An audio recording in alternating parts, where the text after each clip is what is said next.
Assalamualaikum warahmatullahi wabarakatuh. Selamat pagi semua. Apa kabar hari ini? Jadi simak video saya tentang sistem pemerintahan.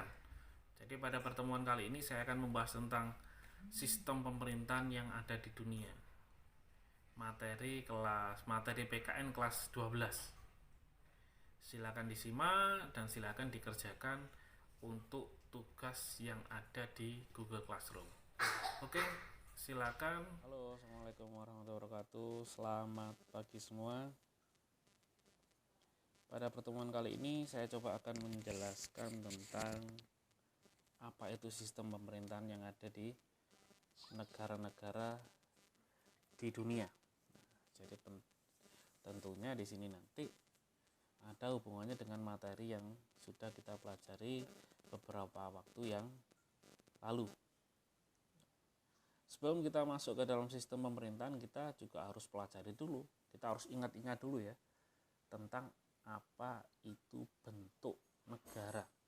Ada yang masih ingat tentang bentuk negara? Ada berapa bentuk negara yang ada di dunia? Bentuk negara yang ada di dunia sekarang ini ada terbagi jadi dua ya. Negara berbentuk kesatuan atau biasa disebut republik, dan ada negara berbentuk serikat atau federal. Yang jelas nanti bentuk negara ini secara tidak langsung akan mempengaruhi yang namanya sistem pemerintahan. Oke, sebelum kita masuk ke dalam sistem pemerintahan seperti apa, kita bahas dulu tentang beberapa teori dari sistem pemerintahan itu sendiri, di mana ada beberapa tokoh yang mengemukakan tentang bentuk negara dan sistem pemerintahan yang ada sejak dulu. Dan itu sudah terlaksana sudah sejak lama sekali. Oke, yang pertama, di sini menurut ajaran Plato. Nah, menurut Plato, bentuk pemerintahan atau sistem pemerintahan zaman dulu dimulai dari namanya aristokrasi. Jadi dimulai dari bentuk pemerintahan yang dipegang oleh golongan atau oleh kaum cendekiawan. Siapa kalau kaum cendekiawan itu? Ada yang tahu kaum cendekiawan itu siapa? Jadi kalau zaman dulu orang yang memiliki ilmu pengetahuan yang tinggi ya, itu masuk ke dalam golongan cendekiawan. Karena menurut Plato, ketika suatu negara dipegang oleh orang yang mengerti tentang apa itu pemerintahan, dipegang oleh orang yang memiliki ilmu pengetahuan tinggi, negara tersebut akan bisa berjalan dengan baik. Karena orang pinter, makanya orang pinter, saya mengatakan orang pinter tuh dia ngerti A, B, C, D, E dan lain sebagainya. Tapi ternyata dalam sistem aristokrasi, golongan cendekiawan hanya lebih mementingkan ilmu pengetahuan tanpa memikirkan tentang bidang-bidang lainnya yang ada di kehidupan masyarakat, baik itu kehidupan ekonomi, sosial dan lain sebagainya. Akhirnya muncul yang namanya sistem oligarki, ya kan? Di dalam sistem oligarki, nah, itu suatu bentuk pemerintahan yang dipegang oleh golongan hartawan. Hartawan berarti orang yang memiliki uang. Jadi orang yang memiliki kapital atau modal yang besar. Nah, ini adalah golongan hartawan, ya. Jadi menurut Plato, kalau negara ini dipegang oleh orang yang punya uang, itu ekonominya akan berjalan bagus, kesejahteraan masyarakat akan tinggi. Itu harapan di awal. Tapi dalam kenyataannya, dalam sistem oligarki memiliki kelemahan. Ternyata orang yang golongan bangsawan yang memiliki banyak uang, mereka hanya mementingkan kepentingan sendiri untuk meraup keuntungan yang lebih banyak. dia malah semakin kaya. Akhirnya muncul namanya demokrasi. Demokrasi dipegang oleh orang-orang yang memang ingin berkuasa. Orang-orang yang memang menginginkan secara sadar untuk memimpin suatu kelompok atau memimpin suatu negara demokrasi. Tapi ternyata di dalam demokrasi juga sama. Orang-orang yang hanya mementingkan kepentingan kelompok ini tadi, dia tidak bisa menjalankan pemerintahannya secara penuh karena mereka sibuk untuk menguatkan kekuasaan. Nah, itu yang tidak diperbolehkan. Berikutnya, karena dipegang oleh orang yang ingin berkuasa terus, muncul sistem namanya tirani. Pemerintahan yang dipegang oleh kelompok yang semena-mena. Ya, dari golongan-golongan yang ingin berkuasa tadi, dia nggak mau turun dari kursi pemerintahan, dia ingin berkuasa terus, memunculkan sistem tirani atau semena-mena. Berikutnya, setelah muncul tirani, masyarakat banyak yang memprotes, masyarakat banyak yang tidak setuju dengan sistem tirani. Akhirnya muncul demokrasi. Sama-sama kita ketahui, demokrasi adalah pemerintahan yang dipegang oleh rakyat. Jadi rakyat mereka memiliki kekuasaan penuh di dalam sistem pemerintahan. Jadi rakyat yang berdaulat, dari rakyat, oleh rakyat, dan untuk rakyat, itu dalam sistem demokrasi. Itu menurut ajaran Plato. Berikutnya, oke, kita lanjut menurut ajaran Aristoteles, ya kan? Menurut ajaran Aristoteles, suatu bentuk pemerintahan itu diawali dari suatu sistem monarki atau sistem kerajaan. Karena manusia dulu hidupnya berkelompok kecil, akhirnya membentuk suatu kelompok besar, membentuk sistem kerajaan, di mana kerajaan dipimpin oleh seorang raja dan pemerintahannya dilakukan secara turun-temurun. Itu monarki. Di dalam sistem monarki yang dilakukan secara turun-temurun, ternyata ada kalanya menemui suatu keturunan yang mereka bertindak semena-mena. Akhirnya muncul namanya tirani. Ya, sama tadi ya, sudah saya jelaskan tadi ya, tirani seperti apa, tirani, aristokrasi, oligarki lah, ini yang berbeda. Politia suatu bentuk pemerintahan yang dipegang oleh seluruh rakyat demi kepentingan umum. Berarti apa bedanya dengan demokrasi? Apa bedanya kira-kira dengan demokrasi? Sama nggak antara politeia dengan demokrasi?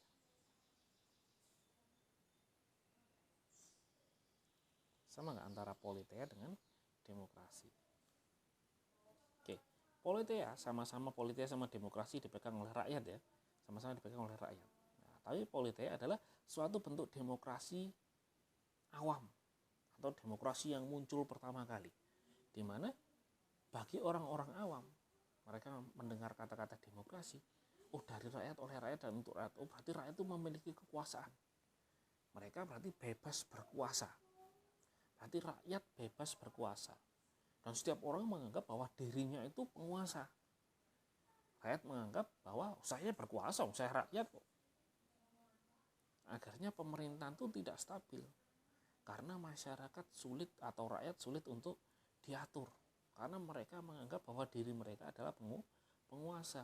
Mereka tidak mengindahkan lagi nilai-nilai dan aturan yang ada di masyarakat. Akhirnya muncullah suatu pembaruan baru yang dinamakan demokrasi. Di mana ada kebebasan rakyat, ada kedaulatan rakyat, dan rakyat berkuasa penuh terhadap pemerintahan. Tetapi dibatasi oleh undang-undang, dibatasi oleh aturan-aturan dasar yang dibuat berdasarkan musyawarah. Jadi aturan-aturan tidak dibuat oleh satu kelompok tertentu, tapi dibuat oleh dan atas persetujuan bersama. sama. Itu demokrasi. Oke, berikutnya teori Polybius, di mana hampir sama. Beberapa teorinya hampir sama. Ada monarki, dimulai dari monarki, muncul tirani, muncul aristokrasi, oligarki, demokrasi. Itu sama dengan sistem modelnya Aristoteles, sama persis. Yang membedakan di sini ada oklokrasi, ya kan? Ada oklokrasi, di mana sistem oklokrasi di sini adalah sifatnya jelek untuk kepentingan pribadi, dipegang oleh beberapa orang. Nah, jadi dari demokrasi tadi yang dipilih oleh rakyat tadi, ternyata ada penguasa yang ingin berkuasa setiap periodenya. Karena jabatnya terlalu lama, akhirnya dalam menjalankan pemerintahan seakan-akan pemerintahan itu atau negara itu miliknya sendiri. Ya, jadi lebih ke arah diktator nantinya, lebih ke arah sana nanti. Tapi dipegang bukan satu orang, tapi oleh kelompok orang, kelompok tertentu nanti lah. Itu namanya oklokrasi, ya. Jadi suatu pemerintahan diambil dari demokrasi tapi dimonopoli oleh beberapa kelompok. Itu namanya oklokrasi. Nah, kalau sudah dimonopoli oleh beberapa kelompok, sama halnya dengan nanti monarki, ya kan? Balik lagi, kalau daerah panahnya balik lagi ke sistem monarki, hampir sama. Cuman bedanya kalau monarki turun-temurun, tapi kalau oklokrasi dikuasai oleh kelompok itu. Jadi dikuasai oleh beberapa kelompok tertentu, itu oklokrasi. Oke. Nah, berikutnya dari sini kita akan coba mengenal tentang beberapa sistem pemerintahan yang ada di dunia. Dan sistem yang memang sekarang ini digunakan oleh negara-negara yang ada di dunia. Ada 3 sistem yang sekarang ini digunakan oleh negara-negara yang ada di dunia.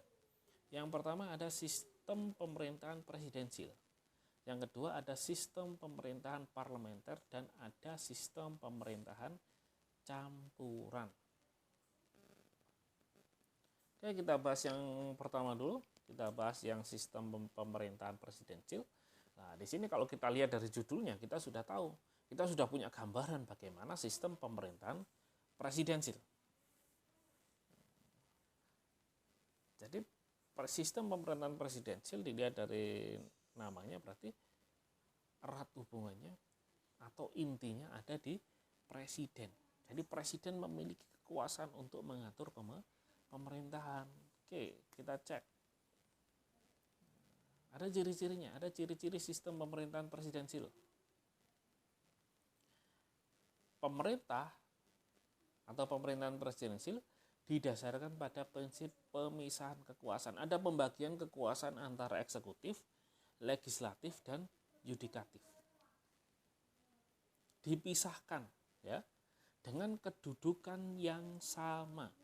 Eksekutif, legislatif, yudikatif memiliki kedudukan yang sama, tidak ada yang lebih tinggi. Jadi tidak ada yang lebih tinggi, semua sama. Tidak bisa saling menjatuhkan. Hanya bisa saling mengawasi, ya. Berikutnya, eksekutif tidak mempunyai kekuasaan untuk menyatu dengan legislatif. Jadi di dalam pemerintahan presidensil, di mana presiden memiliki kekuasaan sebagai kepala negara dan kepala pemerintahan. Ya. Kepala negara berarti dia sebagai simbol dan menjalankan fungsi keluar. Kepala pemerintahan dia yang menjalankan fungsi pemerintahan sepenuhnya. Itu semuanya dipegang oleh presiden. Dan presiden bebas untuk mengangkat menteri atau bebas untuk membentuk kabinet.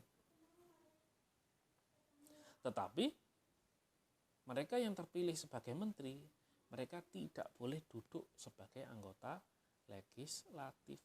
Jadi anggota eksekutif sendiri, anggota legislatif juga sendiri, gak boleh ada rangkap jabatan. Itu yang ada di dalam sistem presidensil, tidak diperbolehkan ada rangkap jabatan.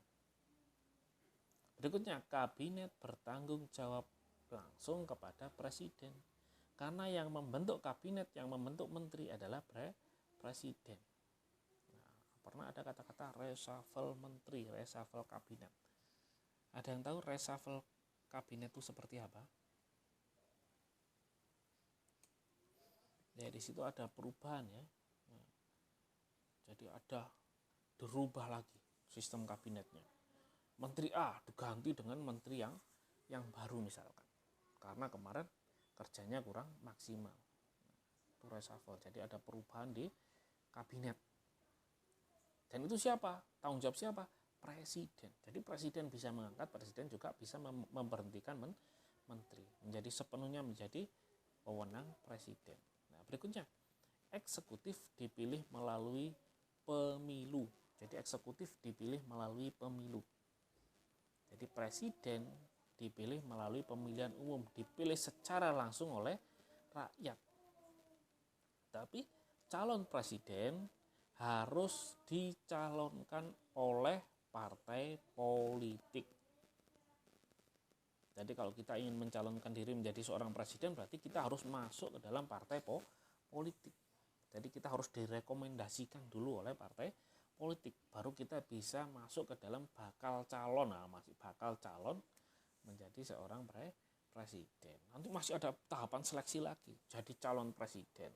Nah, calon presiden masih melalui pemilihan umum, baru bisa terpilih menjadi seorang presiden. Jadi alurnya nggak sederhana ya. Jadi banyak proses yang dilalui jika kita ingin menjadi seorang presiden. Ada beberapa negara di situ yang mereka menganut sistem pemerintahan presidensil. Yang sama-sama ketahui, Indonesia melaksanakan sistem presidensil. Oke, next selanjutnya. Nih, ini susunan kelembagaan yang ada di Indonesia. Berbeda antara sebelum amandemen dan setelah amandemen. Sebelum amandemen, MPR menjadi lembaga tertinggi negara. Tapi setelah amandemen UUD 1945, di situ antara eksekutif, legislatif, dan yudikatif memiliki kedudukan yang sama. Legislatif di situ ada MPR, DPD sama DPR, eksekutif ada presiden dan wakil presiden, dan yudikatif ada MK, MA sama KY, memiliki kedudukan seimbang. Berbeda ya sistem lembaganya ya. Oke, berikutnya ada sistem pemerintahan parlementer. Di dalam sistem pemerintahan parlementer, nah, di sini parlemen. Siapa parlemen itu? Parlemen adalah anggota legislatif yang dipilih secara langsung oleh rakyat. Bisa juga nanti kepala negara bagian masuk ke dalam sistem parlemen.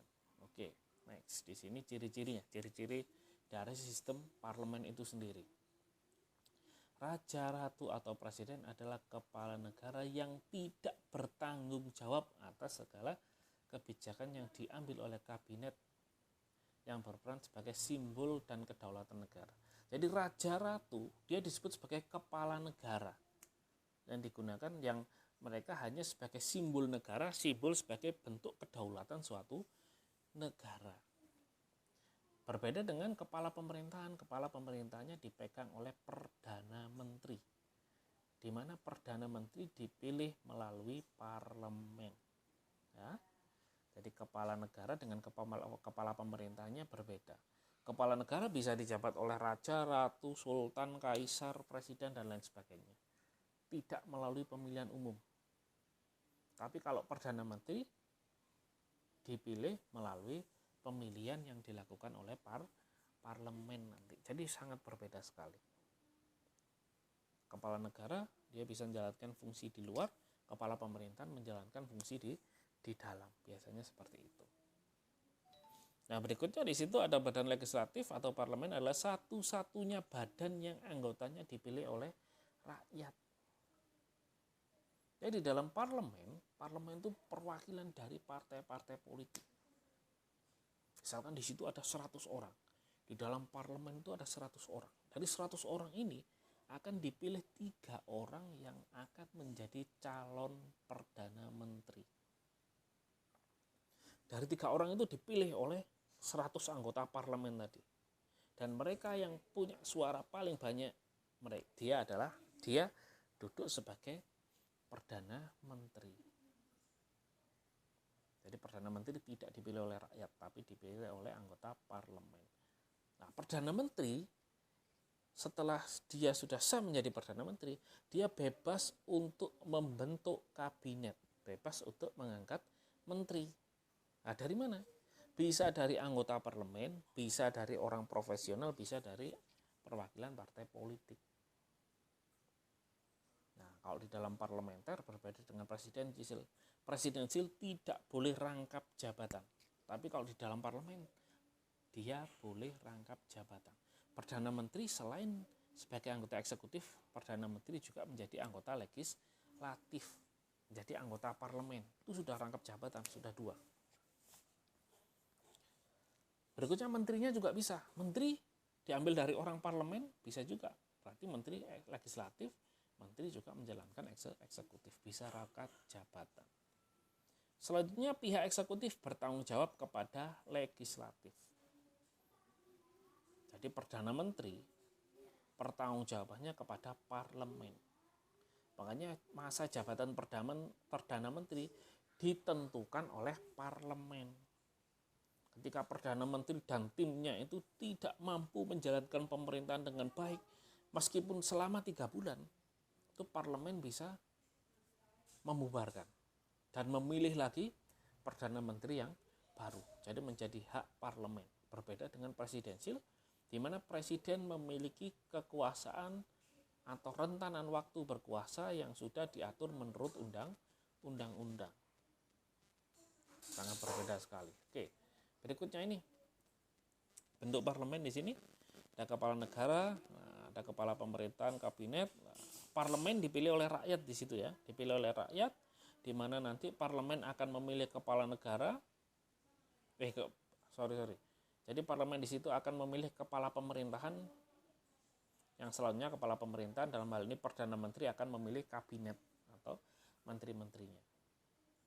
Parlemen bisa mengeluarkan mosi tidak percaya untuk membubarkan kabinet atau perdana menteri nanti. Nah, jadi bisa untuk membubarkan itu bisa nanti.